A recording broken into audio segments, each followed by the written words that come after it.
واحد الطبيب سميتو جاك بويل كان متمكن من الخدمه ديالو، كان معروف بزاف. المرضى ديالو كانوا كيبغيوه بزاف، حيت اضافه لانه عنده ما يقول كان كيواسيهم وكان كيساندهم حتى نفسيا، لدرجه المرضى ديالو بكثرت ما عزيز عليهم كانوا كيعرضوه لبزاف ديال الحفلات. واحد المره وحده من المرضى ديالو عرضاتو لواحد الحفله، وفاش كان غادي دا معاه ولده اللي سميتو كولير واللي كانت عنده 11 عام. فاش وصلوا لديك الحفله الوليد غيقشع في الصبع ديال ديك السيده واحد الخاتم اللي كان كيشبه الخاتم ديال مو. وهنا كولير الطفل اللي عنده 11 عام غيكتشف واحد الحقيقه اللي غتقلب حياته كامله لمأساة كبيره. شنو علاقه هاد السيده بالاب ديالو وشنو اللي غادي يوقع؟ هادشي اللي غنعرفه في قصتنا اليوم، بقاو معايا حتى الاخر.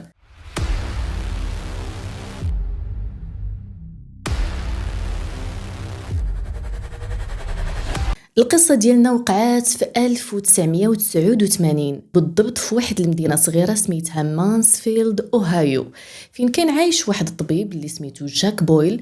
طبيب متمكن كان معروف بزاف في ديك المنطقة، كانت عنده أكبر عيادة، كاع الناس تقريبا كانوا متبعين معاه. جاك بويل كان مزوج بواحد السيده سميتها نورين، وكان عنده وليد في ديك الوقيته كانت عنده 11 عام سميتو كولير، وكانوا ماشي بزاف باش تبنى واحد البنيته صغيره اللي سميتها اليزابيث. كانوا كيبانوا عائله مثاليه، ولكن جاك بويل كانت عنده شخصيه واحده اخرى. الشخصيه اللي كاينه في الخدمه واللي كيتعامل بها مع الناس كانت مختلفه جدا مع شخصيته في الدار. كان واحد السيد اللي عصبي بزاف، كانوا كيجيوه نوبات ديال الغضب، كيتقلق على اتفه الحوايج وديما معصب وديما كيغوت في الدار، لدرجه ان الزوجه ديالو كانت كتفادى النقاش معاه باش تفادى دوك النوبات ديال الغضب ديالو.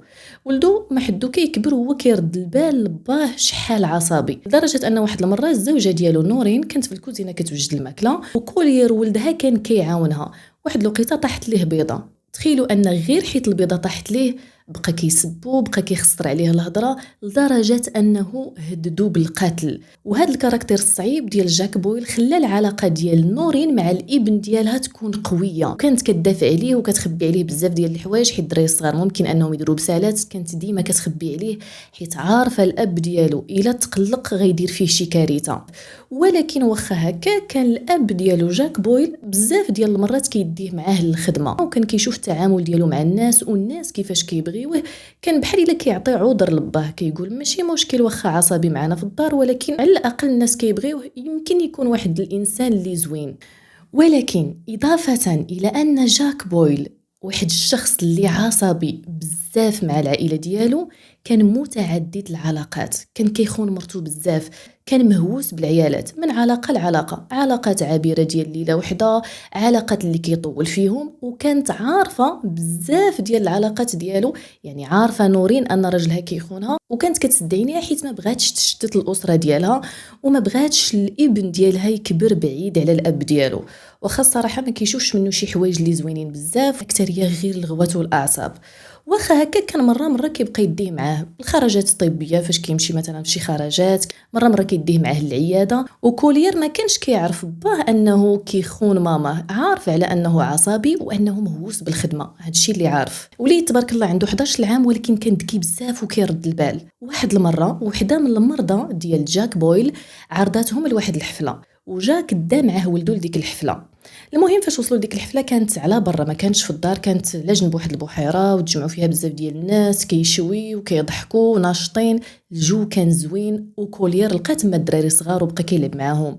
واحد اللقطه وهو كيقشع باه على جنب البحيره مع ديك السيده كان قريب ليها، كان كيبان بحال الا كيواسيها. شاف ديك اللقطه وكمل اللعب ديالو، حتى كانوا راجعين للدار وهو يسول باباه، قال لي شتك قريب لديك السيده، واش عندها شي مشكل بحال كنتي كتواسيها؟ قال له كنت كنواسيها مسكينه حيت راه عندها واحد المرض خطير وصعيب انها تعالج منه. دازت واحد المده وهو يجي عيد الاب، وفي ذاك النهار جاك قال ليه عاوتاني لولدو يلاه تمشي معايا. وذاك النهار تلاقاو ديك السيده اللي على اساس انها وحده من المرضى ديالو، غير شافت كولير جبدات ليه جوج ديال الطوموبيلات بالتليكوموند ديالهم، قالت ليه هادو كادو ليك. فرح بزاف بدوك الكادويات وهي كتمدهم ليه، هو يشوف ليها في الصبع ديال يدها خاتم اللي فوتوكوبي على الخاتم ديال مو. قال ليها الخاتم ديالك زوين بحالو عند ماما. شافت فيه وشافت في جاك وضحكات. المهم كولير خدا دوك الطوموبيلات وبقى كيلعب بيهم. واحد اللقطه وهو يدور ويشوف باباه في واحد المشهد حميمي مع ديك السيده.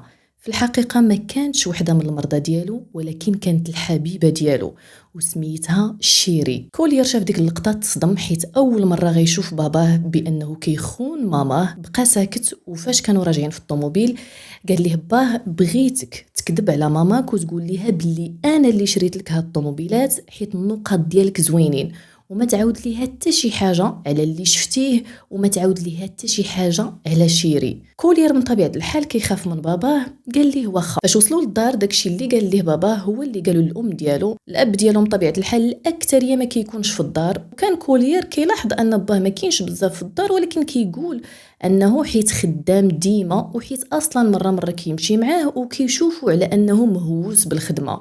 الاكثريه كان فاش كيفيق في الصباح كيلقاه ناعس في الصالون، ولكن ما كانش عارف ان باه اضافه للخدمه كان كيمشي للعيالات بزاف، وداكشي علاش ما كانش كيبات بزاف في الدار. كولير للاسف عرف ان باه عنده الحبيبه ديالو، وما كانش عنده فكره على الحبيبات اللي عنده اللي كتارين. المهم بقى كيحاول ما امكن انه ما يقولش لماما، ولكن ما قدرش، حيت العلاقه ديالو مع مو كانت علاقه اللي قويه. كان كيحماق عليها وكتحماق عليه، كانوا بحال الصحاب، كتعاود ليه وكيعاود ليها، كتحط عليها الراس وكيحط عليها الراس. فجاتو صعيبه بزاف انه يخبي عليها. بقى صابر، بقى كيحاول ما امكن انه يصبر، حيت خاف انه يجرح المشاعر ديالها ولا باه يتقلق عليه حيت غيقول ليها. ولكن وصلت واحد اللحظه اللي كرشو بقات كضرو لدرجه ان الرده جاتو. كانت في الكوزينه، مشى عندها قال لها ماما بغيتك تجلسي، بغيت نعاود لك شي حاجه. وتما عاود ليها كلشي بالتفصيل. مباشره مشات اتصلت براجلها جاك بويل، بقات كتغوت عليه وقالت ليه انا عارفه بزاف ديال الخيانات ديالك وساده عيني، ولكن لدرجه انك توصل تدخل ولدي في الوساخه ديالك وولدي يولي يشوف هذا الشيء بعينيه، ما غاديش نتقبل. وقالت ليه انا غنطلق. وتما غيبداو المشاكل. صراحه ديجا كاينين المشاكل، ولكن الاحداث غتطور. كولير بقى كيقول لي كما ما كانش خاصني نقول حيت شاف الام ديالو تعصبات، ولكن في نفس الوقت قال انا ما نقدرش نخبي عليها. فجا الاب ديالو للدار، ناضوا مشاكل مع الزوجه ديالو، وبقى كيقول ليه لولدو انا غنربيك على الخبار اللي عاودتي عليا، وغنطلق لماماك وما غتديو مني حتى شي حاجه، انا غندير اللي في جهدي باش توليو متشردين. وفي وسط هاد المشاكل كاملين كان قرب راس العام ديال 1989، يعني مقبلين على 1990. وفي الليله ديال راس العام كان كولير في المدرسه ومشى دازت عليه ماما. فاش كانوا راجعين دازوا لواحد المطعم، بقاو جالسين هي وياه كياكلوا، وشويه وهي تقول ليه يوقع اللي وقع، انا عمرني ما غادي نخليك، ولكن الا وقعت لي شي حاجه عرف الاب ديالك هو السبب، حيت انا باباك ما كان تيقش فيه.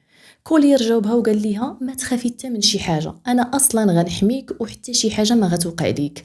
كان كيشوف راسو واخا وليد صغير مسؤول على ماماه وما عمرو غيخلي شي حاجه تاديها. ديك الهضره اللي قالت ليه بقى عاقل عليها. ومباشره فاش رجع للدار مشى خدا كاع النوامر ديال صحاباتها، كتبهم في واحد الورقه وخباهم. وفي هذيك الليله كانت جات الجده ديالو، الام ديال الاب ديالو، جات باش دوز معهم راس العام. الجده ديالو كانت العلاقه ديالها مع الام ديالو زوينه بزاف، كانوا بحال الام وبنتها، خصوصا ان نورين كانت يتيمه، فكانت كتعامل زوين مع عجوزتها، وحتى عجوزتها الصراحه كانت ظريفه معاها. دوزو ديك الليله ديال راس العام، وكان معهم الاب ديالو جاك بحال حتى شي حاجه ما كاينه. دوزو ديك الليله وتعشاو مع بعضياتهم. كولير كان فرحان وكان كيوري الالعاب للجده ديالو. شويه قال لهم صافي انا غنمشي للناس، سلم عليهم وقال لهم تصبحوا على خير حتى الغدا. في ديك الليله مع 3:15 ديال الليل كولير غيفيق على واحد الصداع اللي كان قوي، بحال شي زدحه كبيره اللي تزدحات مع الحيط. فاش فاق بقى كيتصنت وهو مجمد في بلاصتو، سمع ان بحال باباه كيهضر لتحت، والزدحه كانت قويه 2 ديال المرات. شويه وهو يسمع باه طالع مع الدروج. كولير كينعس الفوق، وديما بيت النعاس ديالو كان كيبات محلول. بقى كيشوف غير من تحت لتحت، وكيشوف الرجلين ديال باه واقفين اونفاس ليه. الاحاسيس ديالو والمشاعر ديالو كلشي فيه كيقول ليه راه الا مشيتي هزيتي عينيك وشتي في باباك غيقتلك. بقى جالس مصمك في بلاصتو وداير راسو انه ناعس. شويه كيشوف الاب ديالو داز كيطل على الغرفه ديال بنتهم اليزابيث، وشويه شويه هو يهبط. كولير ما كانش قادر انه يتحرك من بلاصتو وقال حتى الصباح وغنفيق ونشوف ماما. الاحساس ديالو كان على ان شي حاجه وقعات لماما. رجع داه النعاس حتى الصباح وهو يفيق. غير فاق مشى كيجري للبيت ديال الام ديالو، لقى بيت النعاس مازال مرون وهو عارف على ان الام ديالو قبل ما كتمشي تهبط لتحت باش طيب ودير شغالاتها كانت ديما كتجمع بيتها. تخليه الشك، هبط كيجري لتحت وهو يلقى باباه جالس في الكنابي والجده ديالو كانت في الكوزينه كتوجد الفطور. قال ليه بابا فين ماما؟ قال ليه ماما كدابزنا انا وياها البارح وغضبات ومشات. كولير ما تيقش باباه، قال لي ولكن انا سمعت واحد الزدحه قويه في الليل. قال له كنا كندابزو لاحت عليا لي كارت كيشي، بقات كتضربني بالصاك على حسب الخيانه وعلاقتي مع شيري، بقات كتقول لي انا اللي ناخذ الحضانه، بقينا انا وياها كنتقاتلوا وضرباتني بالصاك وهذاك الشيء اللي سمعتي. من طبيعه الحال كولير واخا صغير ما تيقش هاد القصه، حيت عارف ان الام ديالو مستحيل تخرج من الدار وتمشي تخلي ولدها. الاب ديالو مشى كيعاود حتى الام ديالو وكيقول لها راه كنت غنعيط للشرطه ولكن ما بغيتش نكبر الموضوع، وبقات كتقول ليه العجب نورين كيفاش دارت بحال هكا، زعما ماشي في عايلها، خصوصا ان نورين الله يعمرها دار كانت ظريفه وكانت مسالمه. شنو دار كولير؟ طلع نيشان لبيتو، جبد ديك الورقه اللي قيد فيها النوامر ديال صحابات ماماه ودخل الدوش وصونا على كل واحد فيهم. قال لهم ماما شي حاجه دار ليها بابا مستحيل تخرج من الدار وتسمح فيا. الاب ديالهم بطبيعه الحال قال لهم انا عندي بزاف ما يدار، اصلا كان كيوجد الحياه جديده مع شيري، كان كيشري واحد الدار باش يتحول ليها هو وشيري، وبطبيعه الحال غيطلق نورين وغيسمح فيها وغيسمح حتى في ولادو. شويه هما يجيو عندهم الشرطه للدار، حيت صحاباتها فاش صونا عليهم كولير اتصلوا بالشرطه، جاو لعندهم قالوا لهم جانا بلاغ السيده منين داز. بقاو كيحققوا معاهم ورجع جاك لعندهم وبقى كيشرح لهم على انه عنده مشكل مع مرته، عرفته انه كيخونها وغضبات وخرجت من الدار. بانت لهم القصه على انها منطقيه، المراه فاش غتعرف راجلها خانها اكيد غتغضب وغتخرج من الدار. ولكن كولير كان كيحاول ما امكن انه يلقى الغفله باش يقول لهم لا ماما مستحيل تمشي تخليني، ولقى فعلا واحد الغفله وقال ليه لواحد الشرطي فاش طلع الفوق ماما ما يمكنش تخليني، بابا دار ليها شي حاجه. شافوا على انه وليد صغير وممكن يكون كيكذب على باه، ما تسوقوش ليه ومشاو. ولكن واحد من دوك المحققين سميتو ديف ميسمور بحال الا دخلوا الشك، قال الطبيب ديالنا المشهور الزوجه ديالو اختفت في راس العام، شي حاجه تما، وبدا كيقلب في القضيه.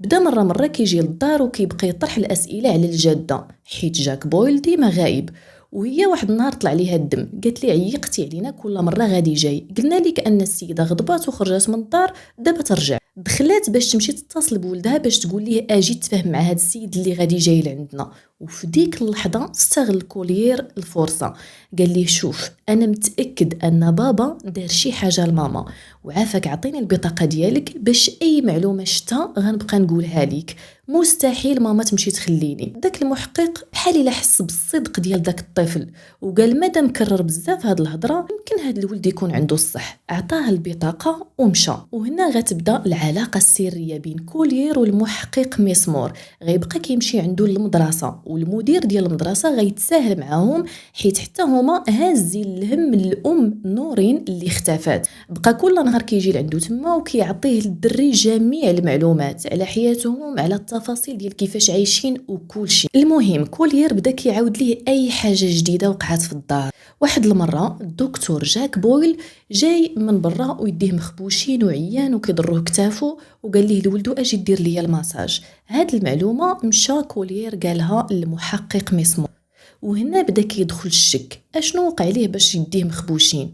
ومن بعد عاوتاني داكشي كان واحد المره خارج مع باباه وكان وقفوا في واحد الستاسيون، وتما كولير بدا كيقلب في الطوموبيل، تما غيلقى واحد جوج ديال تصويره ديال الدار الجديده وتصويره اخرى في نفس الدار كانت الحبيبه ديال باه شيري. بطبيعه الحال هاد المعلومات قالهم لديف ميسمور، وميسمور غادي وكيتعمق في البحث.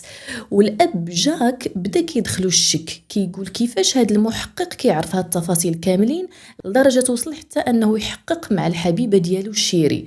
قال اكيد شي واحد كيوصل ليه المعلومات. نهار 21 يناير 1990 جا الاب جاك عند ولدو كولير وقال ليه شوف هاد الظروف اللي كندوزو منها صراحه قاصحه بزاف، وانا عارف على ان ماماك خلات بلاصه كبيره وانت متاثر، وحتى انا براسي ما عارفش فين كاينه، ما عارفش اش من بلاد مشات ليها واش منوطيل عايشه فيه وشكون اللي كيعاونها. فكرت اننا علاش ما نسافروش انا وياك كاب وولدو ونمشيو لفلوريدا. كولير بقى كيشوف فيه قال لي صافي واخا، ومباشره مشى اتصل بديف ميسمور قال لي شوف انا الاب ديالي قال لي نسافروا انا وياه لفلوريدا، وانا متاكد الا مشيت حتى سافرت معاه غيقتلني ومستحيل نرجع. كان هادشي كامل اللي كيحس بيه كان متاكد منه، وديف ميسمور كان غادي معاه متيقو. قال لي شوف انا غنوقف البحث هاد الايام وغنلقى لك الحل. داز 3 ايام بالضبط وهما يجيو عندهم فرقه حمايه الاطفال. قالوا ليه الكولير عندك 20 دقيقه باش تجمع حوايجك وتجمع حوايج اختك حيت خصنا نديوك. الاب ديالو كان تما، الجده ديالو شنو واقع شنو ما واقع. قالوا لهم الدراري ما غاديش يبقاو عندكم حيت عندكم مشاكل في الدار. داوهم مباشره لدار حمايه الاطفال. هذاك النهار اللي داو كولير كان جاتو واحد النوبه ديال الضيقه حيت هو اصلا كان مريض بالضيقه، فاضطروا انهم ينقلوه للمستشفى. المحقق ميسمور مشى كيقلب على الدار اللي شراها جاك، وفعلا وصلوا للمسؤوله ديال العقارات وعطاتهم بالضبط تفاصيل على الشخص اللي شرا ديك الدار. قالت لهم هاكي داير وهاكي داير وها السيده اللي جات وقعت معاه العقد. ومن خلال المواصفات اللي عطات ليهم ماشي نورين، كانت شيري. ومن بعد ميسمور فكر انه يمشي للمتاجر اللي كيبيعوا الادوات ديال الحفر مثلا، حيت الاكثريه ديال القتله فاش كيقتلوا شي واحد كيمشيو يشريو دوك الالات ديال التخلص من الجثه، بحال مثلا الباله اللي لقاو ان جاك شراها، ولقاو انه كرا واحد الاله ديال الحفر من واحد البلاصه ومن بعد رجعها. المحقق ميسمور خدا الفريق ديال الشرطه ومشاو مباشره لديك الدار الجديده. فاش دخلوا بقاو كيقلبوها ما لقاو حتى شي حاجه، ولكن فاش وصلوا للقابو لقاو على ان الارضيه بحال الا مصلوحه والسيمه مازال ما نشفات مزيان، وديك السيمه كانت مغطيه بالغازون ديال البلاستيك. المحقق ميسمور كان ذكي وقال لهم غتحيدوا داك الغازون كامل وغتحفروا ديك السيمه. فاش غيبداو يحفروا غيلقاو الجثه ديال نورين. ميسمور مشى عند كولير للمستشفى وقال ليه ماماك لقيناها، ولكن للاسف لقيناها ميته. كولير تخلطوا عليه المشاعر، هو فرح حيت داكشي اللي كان كيقول كان عنده الصح، ولكن تحطم حيت الام ديالو اللي كانت السند، الاخت، الصديقه، حياته كامله للاسف ماتت. بقى كيفكر في اختو الصغيره منين غدوز، شنو غيقدر يدير، شكون اللي غيربيه، شكون اللي غيتهلا فيه.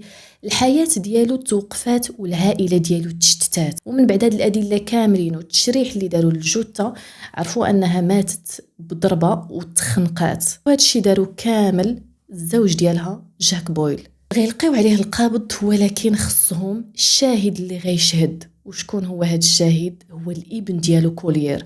غيوافق انه يمشي للمحكمه وغيوقف قدام الاب ديالو ويشهد وغيعاود ليهم كل شيء. الاب ديالو من طبيعه الحال نكر كل شيء وقال لهم انا ما قتلتهاش، ولكن جميع الادله كانت ضده والابن ديالو شهد فيه وحكموا عليه بالمؤبد.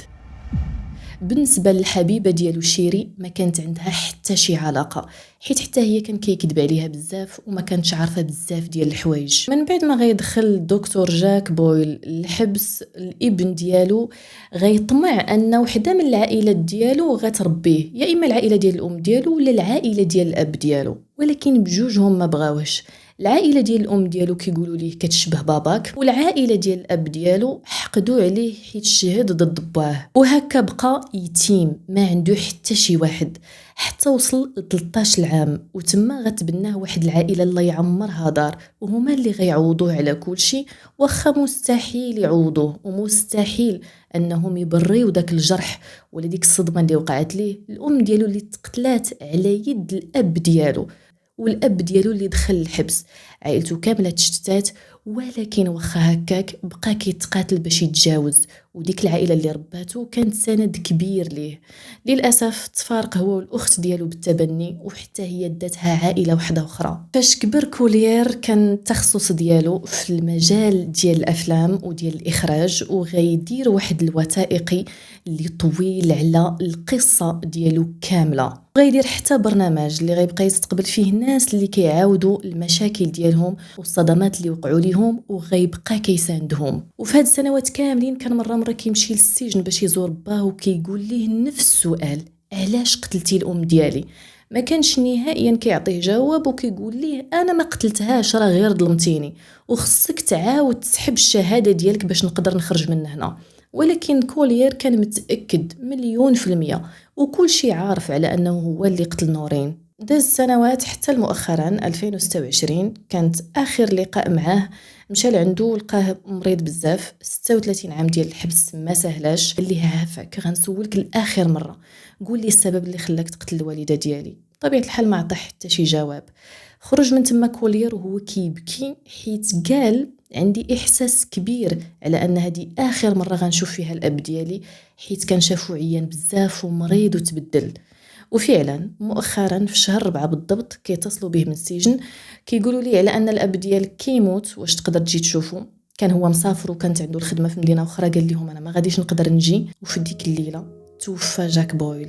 المشاعر ديال كولير ترونو، ما عرفش واش يبقى غضبان عليه حيت يتمو وقتل ليه اعز انسان عنده، وما عرفش واش انه يشفق عليه حيت واخا هكا كيبقى الاب ديالو. ولكن كولير كيقول واخا المشاعر ديالي تخلطوا عليا، ولكن انا ماشي ولدو، انا ولد ماما اللي رباتني على بزاف ديال الحوايج زوينين، ماما اللي علمتني المبادئ، ماما اللي علمتني الشجاعه والقوه، وبالفضل ديال تربيتها انا هكا. اللي ممكن تعلموه من هاد القصة هما بزاف ديال الحوايج. أول حاجة وهي الشجاعة في أن الواحد يواجه. الشجاعة ديال كولير هو في عمره يلاه 11 عام، شجاعة اللي كبيرة، كيفاش أنه قدر ياخد الحق ديال الأم ديالو، تشجع ضد الأب ديالو اللي كان كيخاف منه حيت كان صعيب بزاف. حاجة أخرى، ما عمركم تغروا بالمظاهر. شكون كان يقول على أن الطبيب جاك بويل المعروف اللي الناس كيبغيوه وكيحترموه وكيتعامل معهم مزيان غيصدق قاتل وغيصفيها لمرتو؟ وحاجة أخرى، أن المشاكل وأن الصدمة ما عمرها كتكون كتحكم في المصير ديال الإنسان. كولير عاش أبشع حاجة ممكن يعيشها الواحد: الخيانة ديال الأب ديالو، قتل ليه الوالدة ديالو، العائلة اللي تخلات عليه، كاع الحوايج الخايبين تجمعوا عليه. كان ممكن أنه يولي واحد الشخص مدمن ولا يدير حد لحياته ولا يكون واحد الشخص اللي خايب، ولكن بالعكس اختار أنه يشوف الأمور بشكل إيجابي. وخاد المعاناة كاملين اختار الطريق الصحيح. هادشي كيعلمنا على أن كل واحد فينا هو اللي كيحدد المصير ديالو وكيختار الطريق ديالو. بعض المرات الظروف القاصحة كتوصلنا للنجاح ماشي للفشل. وهكا كنوصلوا لنهاية القصة ديالنا ديال اليوم. ما تنسوش تعبروا كما بغيتوا في التعليقات. تهلاو ليا فراسكم، إلى اللقاء.